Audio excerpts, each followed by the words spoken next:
Sir, চুল পড়া আমরা অনেকের ক্ষেত্রে আসলে দেখি যে বিভিন্ন বয়সে নারী পুরুষ সবার ক্ষেত্রেই এই চুল পড়াটি একটি সমস্যা আকারে দেখা দিচ্ছে, বিশেষ করে বর্তমান প্রেক্ষাপটে। আমি যদি একেবারে আসলে অনুষ্ঠানের শুরুতে আপনার কাছে একটু জেনে নিতে চাই, সেটি হচ্ছে এই যে চুল পড়ছে এটি কি আসলে স্বাভাবিকভাবে পড়ছে, নাকি এই চুল পড়াটিকে সমস্যা হিসেবে গণ্য করা হবে, সেটি কখন?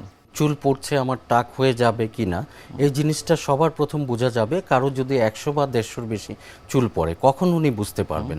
খুব সহজেই বুঝতে পারবেন শাওয়ার নেওয়ার সময় ওনার যদি মনে হয় যে পানি যখন মাথায় দেয়া হয় স্ক্যাল্পের সামান্য অংশ দেখা যাচ্ছে, একটা চামড়ার মতো দেখা যাচ্ছে, অবশ্যই চিকিৎসকের শরণাপন্ন হওয়া উচিত। আরেকটা বলি আমরা পুল টেস্ট, যে এক গোছা 20টা বা 25টা চুল ধরে আমরা টান দিলাম, একটু মাঝারি জোরে টান দেওয়ার পরেও যদি 10টার বা তার বেশি চুল চলে আসে, বুঝতে হবে ওনার চুলের গোড়ার সমস্যা হচ্ছে বা কোনো ডিজিজ হয়েছে যেই কারণে চুলটা সহজে চলে আসছে। এই যে চুল পড়া সমস্যা রয়েছে যাদের, কি কি কারণে হচ্ছে এই সমস্যা? আমাদের দেশের পার্সপেক্টে সেটা হচ্ছে যে অ্যানিমিয়া, অর্থাৎ রক্তশূন্যতা।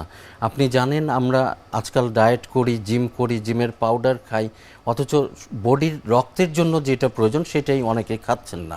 এটা অ্যাফ্লুয়েন্ট সোসাইটি যারা আছে, যে অতি ধনী যারা, তারা ডায়েট করতে যেয়ে দেখা যাচ্ছে অ্যানিমিয়া হয়ে যাচ্ছে, কারো ঔষধের কারণে, রোগের কারণে হচ্ছে। আর সুবিধাবঞ্চিত শ্রেণী যারা, তারা হয়তো প্রপার খাবার না খেয়ে হিমোগ্লোবিনটা কমে যাচ্ছে।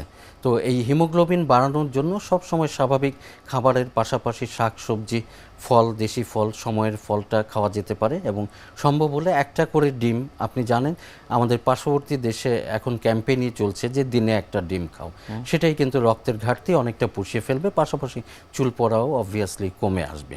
এছাড়া আরও কোনো ডিজিজ প্রসেস যদি থাকে, যেমন প্রেগনেন্সি, এটা ডিজিজ বলবো না, প্রেগনেন্সিতে আপনার হিউজ হেয়ার ফল হবে, প্রেগনেন্সির শেষের দিকে চুল পড়াটা একেবারেই কমে যাবে, চুল গজাবে, এবং ডেলিভারির পর ইউজুয়ালি আপনার মায়ের বাচ্চার বয়স যখন 4 থেকে 6 মাস, তখন হিউজ হেয়ার ফল হয়।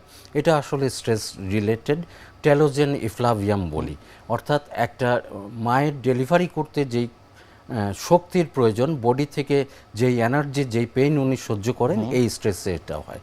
কোভিডের কারণে বা ক্রনিক কোনো ডিজিজের কারণে, যে দীর্ঘদিন ধরে ওনার ক্রনিক লিভার ডিজিজ হচ্ছে, ডায়াবেটিস আছে আনকন্ট্রোল, থাইরয়েড হরমোনের সমস্যা আছে, সেটা থাইরয়েড হরমোন বেড়ে গেলেও হতে পারে, আবার কমে গেলেও হতে পারে, ইন্টারনাল কোনো টিউমার আছে, পিরিয়ড রেগুলার হচ্ছে না, পলিসিস্টিক ওভারি, আমাদের দেশে এই ফাস্টফুড কালচারের যুগে খুব বেশি মেয়েদের মধ্যে দেখা যাচ্ছে সিস্টিক ওভারি, যেটা ওইটার যেই ড্রাগ খান সেটার জন্য কিন্তু আপনার হেয়ার ফল হতে পারে। কিছু কিছু প্রেশারের ওষুধ যেগুলায় ডায়োরেটিক্স, অর্থাৎ প্রেশারটা কমাবে, পাশাপাশি মিকচুরেশন, পেশাবটা আবার বাড়িয়ে দেয়, সেই ধরনের ডায়োরেটিক্স ওষুধেও আমরা হেয়ার ফলটা পাই।